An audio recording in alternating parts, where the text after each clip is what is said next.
Ni satu lagi. Ni pisang emas. Jantung pisang emas. Jadi dah petik tadi. Okey. Ambil pisang dia. Ni.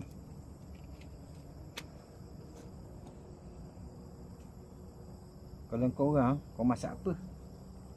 Boleh masak, boleh makan. Tapi macam mana cara makan? Mungkin berbeza mengikut daerah, mengikut tempat, dan juga mengikut budaya masing-masing kan.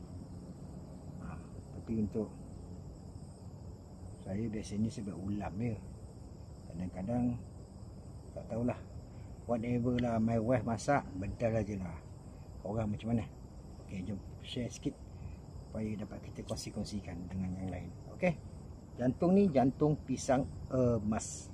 Pisang emas bawah belayar. Masak sebiji atas peti, utak emas boleh ke bayar. Bawa balik jantung satu je. Okey, bye.